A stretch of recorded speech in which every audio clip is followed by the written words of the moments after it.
Okay, so I hope you guys enjoyed the class. It's a very condensed, of course, and quite introductory and basic course in differential equations.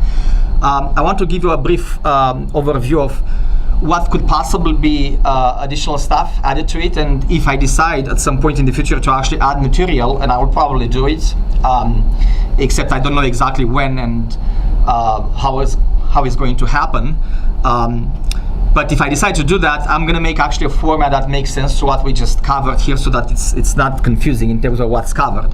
Especially if you are my student, I'm going to make any additional part will have a special way of naming the video, the title, so that it's clear that it's additional stuff which is not necessarily part of the stuff I cover in the class, unless I say so, of course, in which case I'll make it clear in the class. But otherwise, anything I'm going to add on top of the topics discussed in this class will be with a different title, so that it's clear it's additional stuff which is not automatically part of the required material.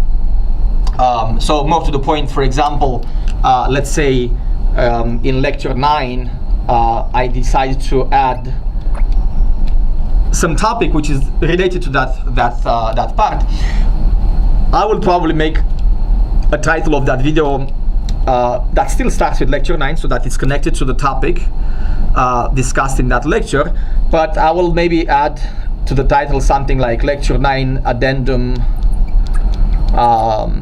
1, addendum 2, or additional appendix. I don't think appendix sounds nice though, because that's, anyway, I'll figure out in a way that it's clear it's not part of the required stuff that I covered already. So additional stuff, either because I decide to cover more if I have time in a regular class, or maybe just for the interest of the audience, if you like the topic, stuff that is not normally covered. There's a lot of it, right? I mean, what we did is just we scratched the tip of the iceberg in terms of differential equations. We focused on linear systems, obviously, but there are many other methods which are related or not, but you know, on top of what we discussed here. So to give you a brief example, you guys learn in this class how to solve a linear ODE of first order.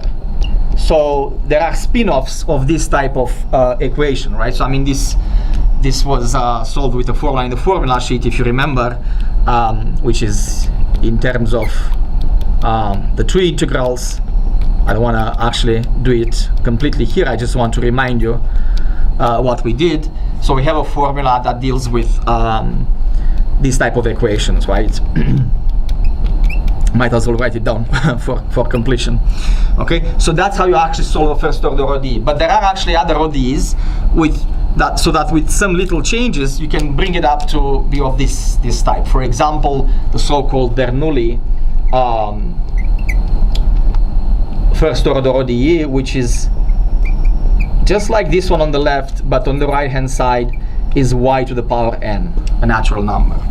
So with the substitution, you can quickly actually get this one in terms of, you can look it up, but with a simple substitution, you can bring this equation to be in that form. So there we go, you have another class of functions, class of differential equations that can be solved with the tools you actually know, provided you go over some extra steps. So that could be, for example, a nice additional part that I may want to go over as an addendum for that part of the course. Another important addition that I used to cover, and I may still want to in a regular semester maybe, but who knows, we'll see how the material looks like, because there could be always changes. But there is another method of dealing with the non-homogeneous equations, the so-called method of variation of parameters.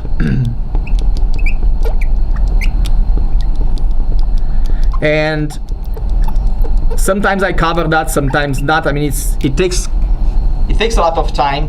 This method actually is applicable to both single ODEs and systems, but it's somewhat important because this deals when the non-homogeneous term, denoted by f of t, has functions that are not of that list, exponentials, polynomials, and so on and so forth. So for example, what do you do if your non-homogeneous term contains functions like tangent of t, 1 over t, so on and so forth, right? I mean, when you don't have sine of t, cosine of t, e to the t, and so on. So I mean, in that case, the method of undetermined coefficients doesn't work. So that would be a nice additional topic.